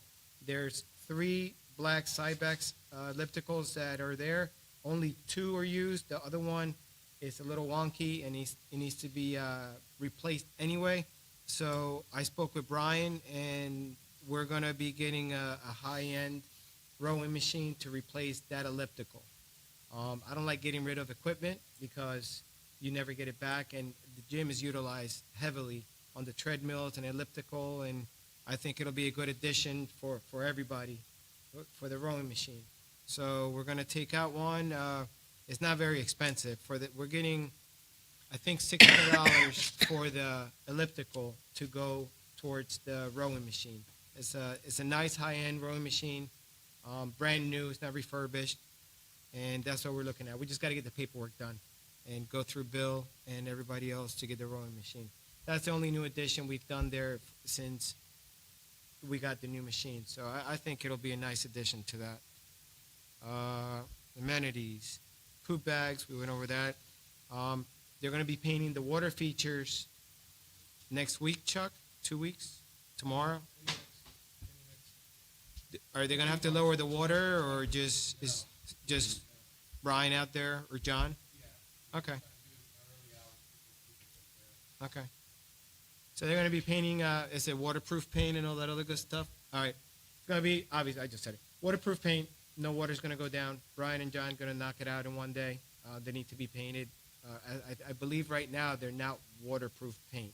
So the paint that's going to go on is going to last a lot longer than what it is now. So that's a needed thing. That's pretty much for amenities. Everything else is running on cruise control. Bocce, tennis, pickleball, everything is pretty good. Once the kids went back to school or during their break, the bocce, pickleball issue stopped and the tennis court issue stopped, where they were using it for soccer. We were going to get soccer nets, but it stopped, so we don't have to worry about that until it becomes an issue again. Security, Chuck went over. Okay, we're on safety and security now. The security is needed. I mean, during the day, I'm driving back and forth. As soon as high school lets out at 1:45, you see 5 to 10 bicycles come right through the gate, and then they're popping wheelies up and down the streets, and you get close to them, and they give you the finger or F you or, you know, all kinds of stupid stuff from people that don't even live here. Honestly, I feel personally that we need security all day long. It's an expense, and it's going to be expensive, but I'm glad that Chuck brought that up between the 9 to 6 or 10 to 6 to go through to the 2 a.m., especially for the spring break, and we'll see where it goes from there. We're losing a lot of money. The thing is that it's going to be expensive to have the security guards during the day, but the vandalism and everything else that these idiots are doing is costing us money anyway. So hopefully we can find a medium where like we can spend a little bit more money for a little bit more security. The good thing is that the security company right now is actually on point. They're doing a good job. They're doing great. Not many complaints on Facebook Police. Everything's nice and calm, and that's where we are on that one. The bus stop. The bus stop was moved on Hayden Lane with an E, and Veterans. Thanks, Doc. Let me give you an A. No, yeah, A plus. Give you an E. Yeah. It was moved because the doctor's office across the street complained. One complaint. And at that time, it didn't have anything to do with anything but that office complaining to complain because it was whatever the case may be, cars, kids, this and that. They moved it around the corner behind a building that was, it's not safe. It's not safe for kids to walk all the way from wherever in the middle of the neighborhood, come out of the gate, wrap around, and go all the way out there. You have a lot of 18-wheelers that were parked back there. You have the 18-wheeler driver who knows what he does, sleeping in the cab while the kids are outside, traffic back there. The whole thing was crazy that they just moved it without notice, and everybody was pointing the finger at each other. So after I looked at it and talked to the safety supervisor for our area, apparently there's a lot of them, she went to the superintendent, came back, said, okay, since the construction on the chiropractor's office is well and covered, then we can move the bus stop back because everything is safe to go back to its original spot. So that's where we moved. That's where they moved the bus stop back instead of wrapping it around damn near over Surfside. And the other bus stop stays the same. I know I got a question today about the other bus stop. That one stays the same over on Trafalgar. Oasis right now is not getting their buses back. So I sent an email to find out why. I also told the parents to email the schools to find out why. And then that will go from there. All the buses should go back to their original spot. Just safety issue for the kids. Nobody wants a 10-year-old to come out of our gates and then pass a doctor's office, another doctor's office, another entrance, the back of the Chinese restaurant where there's people always back there, the back of the dollar store. Then they're gonna keep on going past 18-wheelers that come in and out all day long. It just didn't make any sense. My kids are gonna be out of that bus stop in a couple of years, but, it's for the long term. That way we can, keep our kids safe. That's pretty much it. Okay. Lakes. Jane?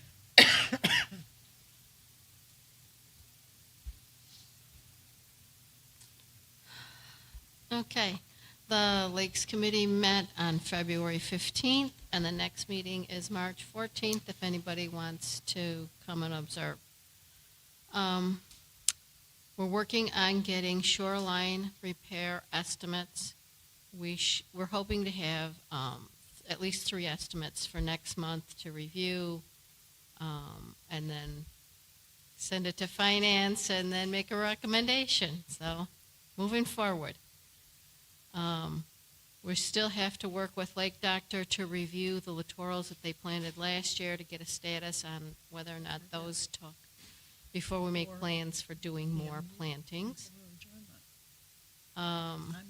We're always looking for new members for the Lakes Committee, if anybody wants to join in the fun. Solitudes has started treating a few of the lakes that had a muck problem. This is a buildup of like a sediment in the bottom of some of the lakes. They treat it with a healthy bacteria that breaks it down. So they've started doing that. As always, there's some bubblers that we're waiting on parts before they can be repaired. Okay, big announcement here. The fishing event is the 10th, March 10th. We need to get people excited and come and fish for some of these invasive species. Money, money, money. There's cash prizes. Can we spear them? Yes. No, you can use a gigging stick, Okay. though. all right. It looks like a spear, but it's a gigging gotcha, stick. I know. Yeah, It's a yeah. gigging stick, okay? Just And saying, you I know can that use was a topic of discussion. Right, How do we right. catch these things? and you can use a landing net, not a casting net. Okay. They'll go out and kill them, though, right? Absolutely. They have to be euthanized and disposed Politely, yes. of properly. But we don't want them back in the lake. That's the point. No, we don't want, these are invasive species. There's Plecostomus, which is the armor-coated catfish, and the tilapia, which are destroying the shorelines. We had a follow-up meeting with Beth Ann Helzick from the Strategic Planning Committee to go over the accomplishments towards our goal. So we're waiting to fill out some forms on that and getting that done. We have community engagement. We have members of the Lakes Committee going to the landscape meeting and going to the neighborhood reps so that we keep communications going between these committees. And that's it. Thank you, Jane. Bill, you have more to report from finance? The only thing I'd like to add from finance is that we're down a couple members because people are moving on. So we're looking for anybody that would be interested in being part of the finance committee for the next year. Very important committee. Yep. Absolutely. Covenants, Andrew. Yes, this past covenants meeting that met, I believe it was actually on the 15th, so it was 2 weeks ago. Covenants Committee actually heard all of our recommendations for fining on that batch of violations and approved those fines. But prior to that meeting, we actually invited the Safety and Security Committee to come in and discuss some of the options with regards to traffic concerns and advise the committee what potentially the covenant's role would be involved in that process. So very informative. I think we had a good dialogue with that additional committee. I do appreciate and like the fact that the committees are working together on some of these issues that impact the community as a whole. I would add today, just for everybody's knowledge, the violations that we saw today dealt more with dirty roofs, a reminder that Sandoval, and I actually believe it's a Cape Coral ordinance, does not allow hurricane shutters to remain up. Those need to be down. I know it can be an inconvenience to return to the area and place your hurricane shutters up when we are facing that risk, but it's something that you need to bring those shutters down. I'm talking about the old metal ones. Again, we do not approve red mulch in the community, so if you're remulching your beds, as we are all trying to make our homes look better after Ian and our repairs, red mulch is not something that we should use. And then finally, I just want to add that no matter how your trees and grass and yards are maintained, whether that's through the bulk contract or through your own efforts or your own vendors, if you're not part of the bulk contracts, your trees are your responsibility. If they die, they need to be removed. If they need to be replaced by our policies and standards, you need to do that. So dead trees were something that were addressed as well. I take a personal measure here to thank my colleagues that have served on the board this year as we enter into the election cycle. I thank you all. John, thank you for your leadership. I would like to just reiterate John's comment. Please get out there and vote. Let's get this quorum above what needs to be so that we can move on with elected individuals to serve the board next year. So thank you all. Todd?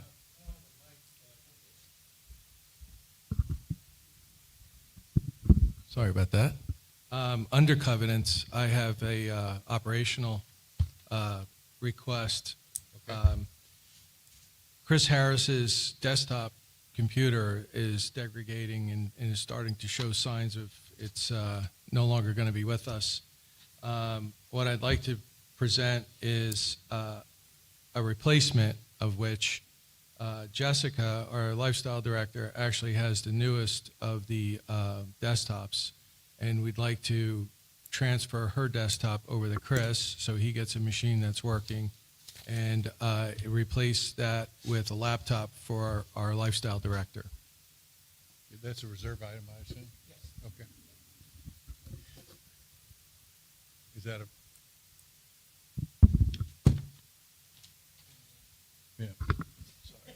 Sorry, yeah, there was, this was reviewed by the Finance Committee and was approved. The total cost includes the warranty and software requirements for computer to work by the management company. And this would fit into the discretionary spend of the reserve budget. It's a necessary expense. Sure. Okay. And Bill, who's the vendor?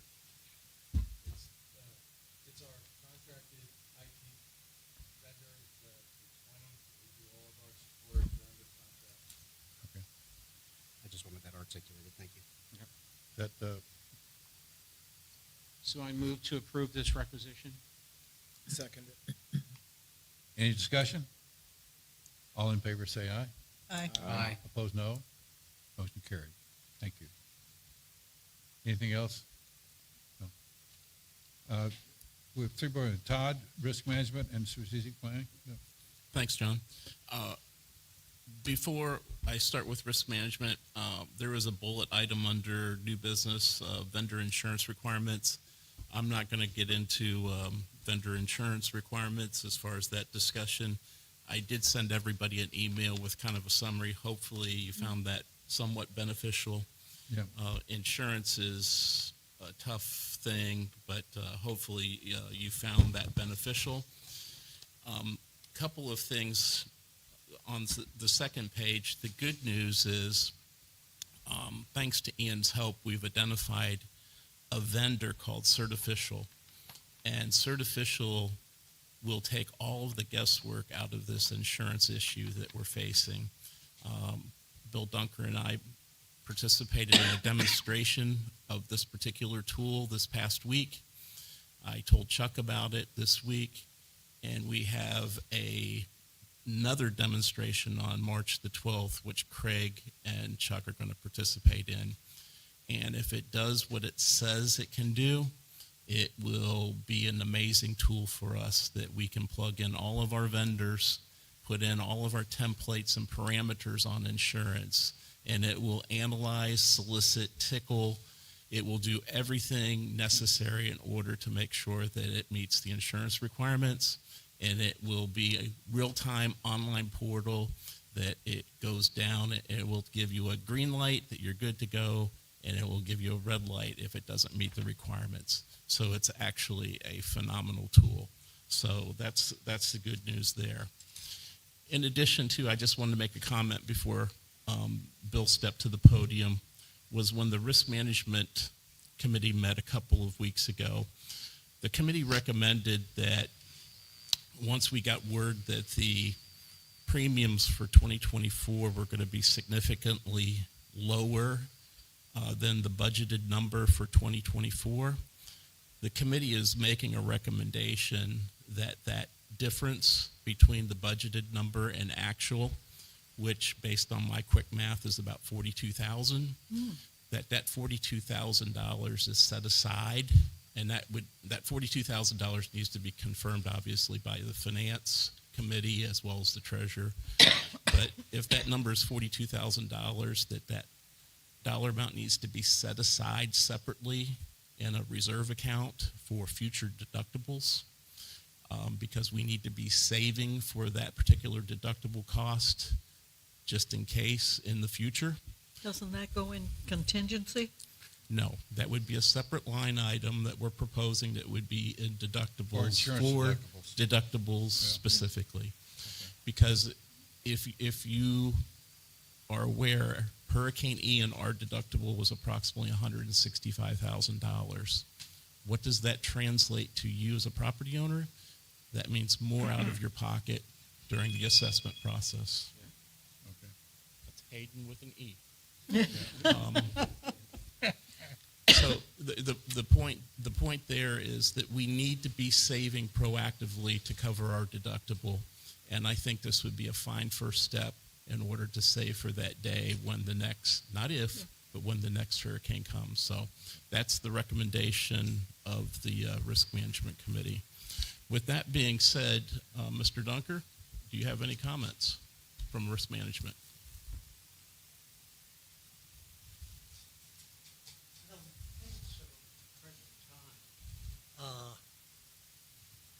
I think that we're very, very pleased with the work that Ian's been doing for us and the fact that we were able to get insurance at a significant savings from last year.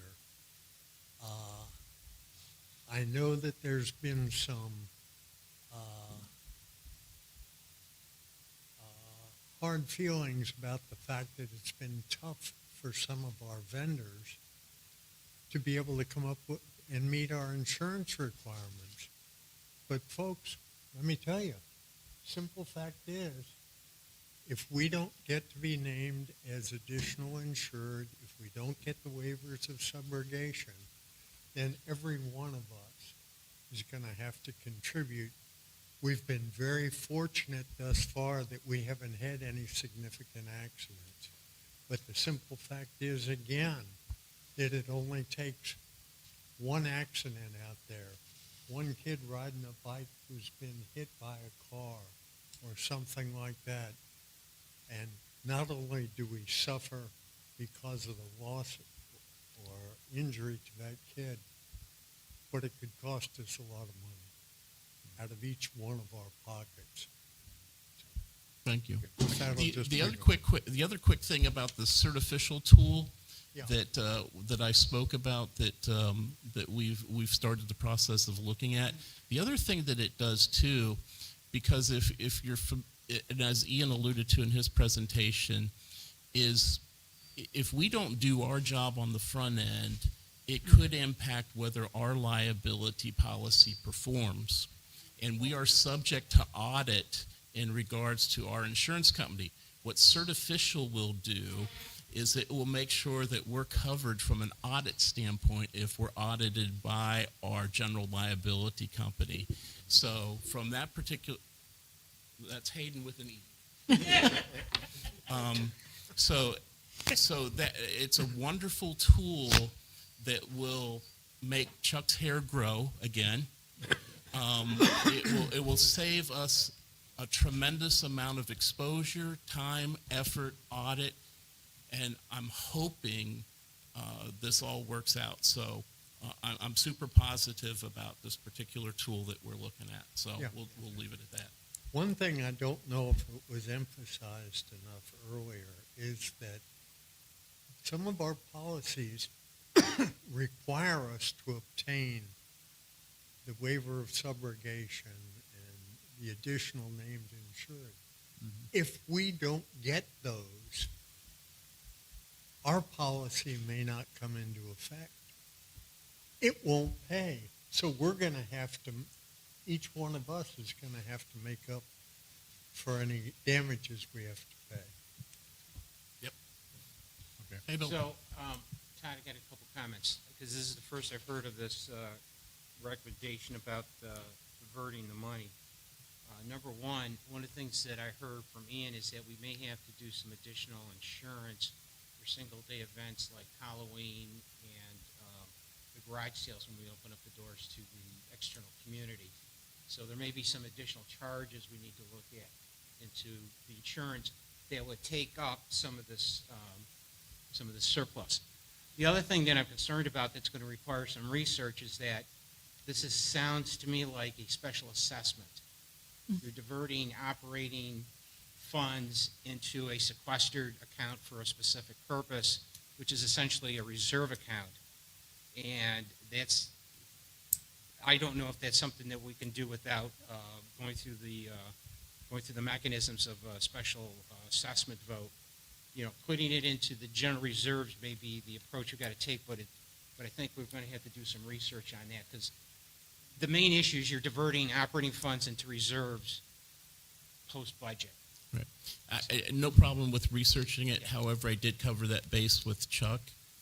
Chuck and I had that conversation, if you recall, when we were talking about setting up a separate reserve for deductibles.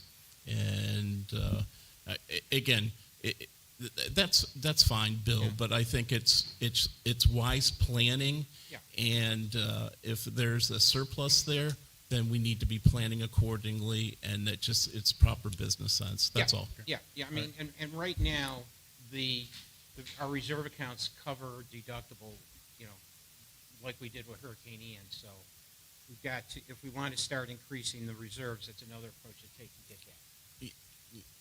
So, for example, reducing, you know, you reduce the operating assessment and increase the reserve assessment to commensurate amount so that you've got that money in there. That's one. I mean, we need to do some research on this, Todd. I understand. However, I think it's a proactive approach to handling a deductible issue that would all save us money in the long run. So. Yep. Okay. Shall we move to strategic planning? Strategic planning, Beth Ann, did you have any comments that you wanted to make? Thank you.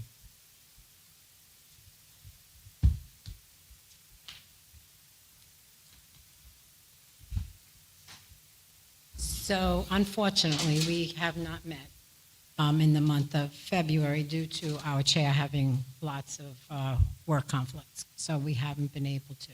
However, we have still been going around to the various committees. I've gone to now 6 committees, and I want people to understand, heads of committees, we are not policing committees. Basically, what we're doing is just going and get to a status of where you at, what you have accomplished. As I sat here tonight, there's lots that committees have accomplished in regards to their goals. And so once we get Stan, the safety committee, I wish Christine was here and didn't leave, but there's lots of inroads that you've made to the goals that you have set. So it's really to your benefit to show the community. This is what the strategic plan said we wanted to accomplish with the community, and we're getting towards that. There are things that have been done that we're getting towards that. So it's really important for when the form comes to you, to all of you, to please complete it so that we know where you're at. There may be some things that have to change. There may be a reason why you haven't been able to accomplish It's a process, and it's really important for that process to be shown. So I think that's pretty much it. Todd? Perfect. Okay. Thank you. It should be noted That's that, Hayden wasn't Hayden. yeah. It should be noted that Beth Ann, she sat through, she came and sat with Safety and Security and explained the process. So if anybody has questions or a little confused like I was, she explained it perfectly, and now I get it. So it's a very important process that they're doing, and, you know, I dismissed it before because I was ignorant about it, but not anymore. You're doing a good job. Thank you. Thank you. Marilyn met with some city councilmen today to discuss an issue that is could be I a think big it's, irritant, and that's Hayden Lane. Okay. yeah, thank you, John. I think it's important that this board know, and for our residents to know, that Hayden Lane belongs to Sandoval. And Hayden Lane is outside of our fenced area. And most of the traffic on Hayden Lane is the delivery vehicles into Surfside shops, into the bank, and the medical complex that's being built. Their ingress, egress is on Hayden Lane. So this should be a city road. Chuck has talked with city staff in the past. I have talked with city staff in the past. They don't want to take over the control of this street. Obviously, they don't want to because at some point it will need to be repaved. And as we know, the largest dollar amount in our reserve account is for the maintenance of our streets. I made when I realized that the city manager was not going to go along with taking this street, I decided to start making appointments with city council members to get their support. If I can get 5 of the 8 council members to support taking that street, then the city manager has no choice but to take the street. I have one city council member that is supportive. I have talked to the mayor. I believe the mayor is supportive, but I'm not as sure of that as I am the council member.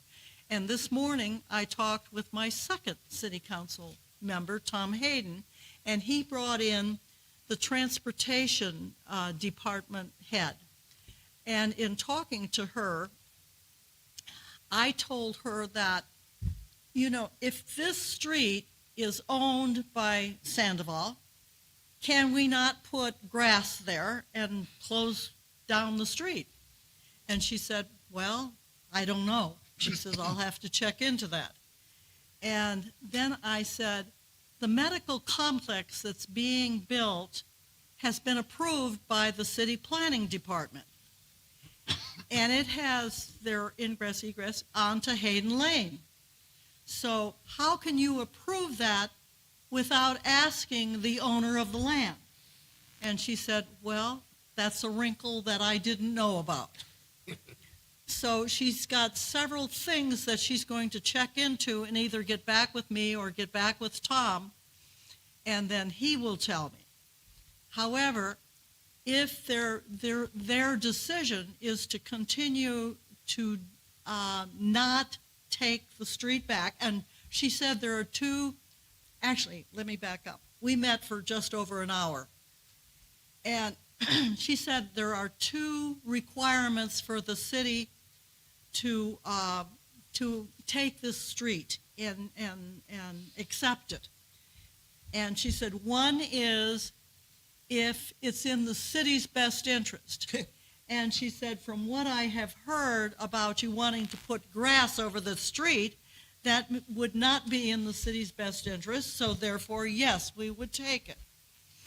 The second part is the street built to city standards for streets?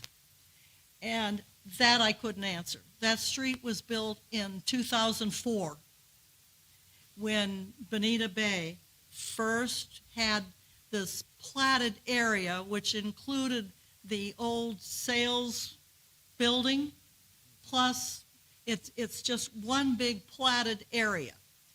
And she said, of course, there wouldn't be anything in it to indicate about getting approvals for the street, for the use of that street. And I said, well, if we're the owners of the street, that means we should be able to do anything. And she was going to check into everything and get, as I say, get back with me. But I just want the board to be aware that we should continue to speak with the council members and get it approved, because it makes sense that that be a city street instead of a Sandoval street. It's not within our boundaries. I plan to plant some grass.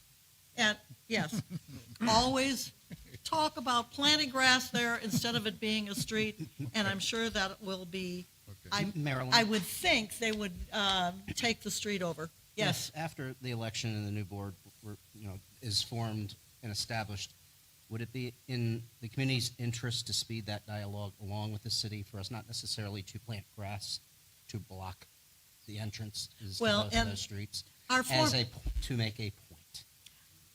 I've talked to our former mayor, who does a lot of projects within the city. He's a great advisor, and he had indicated to put cones out there. The problem I see with that is somebody that wants to drive there will get out of and move the cones. We'll put concrete barriers. That's what I'm saying. Put concrete barriers. Let me step in at the moment. Sure. From a risk management standpoint, we own that particular street. You set up something like that to create some type of injury, we own it. Yeah. We own it. So we need to try to unload that thing as quick as possible to the city of Cape Coral, or we need to talk to our neighbors, the shops at Surfside, or the chiropractor, or any of the others that are on Hayden Lane, and try to sell it to them and get rid of it, because that is a tremendous liability exposure to us. So before again, food for thought. I mean, build those cement barriers there, but you got somebody who turns in there, crashes, and kills themselves. Guess what? We got a problem. So. We'll have comments in just a minute. Don't worry. The only other comment I want to make is it's not just a reserve expense. It's an ongoing operating expense, because we own the maintenance of the grass and removal of debris along Hayden Lane with the need. And it's also back to Todd's point, an incredibly huge liability in an insurance discussion that we've had. There is no speed limit on that Well, road. We have no speed limit sign posted on that road. I think just the idea that we would vacate that street is enough. Okay. It satisfies number one, is it in the best interest of the city. Okay. So that's, We'll be in resident comments just a minute, so, okay. Okay. It's a very important subject. I'm glad you brought it up. We need to think about it. I want to announce that we're adjourning now. Our next meeting will be March 28th, but the really important meeting is our annual meeting, which is the 7th. So I'll see you all there. And now it's time. Meeting is adjourned. Floor is open for any resident comments. Chris? I was just thinking Hayden Lane is definite insurance liability as it is. Yeah, sure. Yeah. Sure. Yeah. Bill?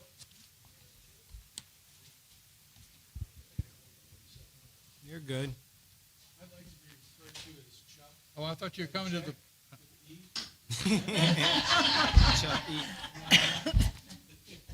Sounds like a budget discussion. We just verified today that Hayden Lane is included under our insurance program. It is or is not? It is. Okay. Okay?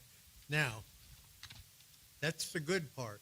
The bad part is we've got to look at what responsibilities comes with that. And we're researching that right now. But at least if Todd hits anybody over on Hayden Lane, we got covered. Where you don't have a license or insurance. There you go. Kiss to the youngs. Tom. So my question is, instead of taking that additional funds out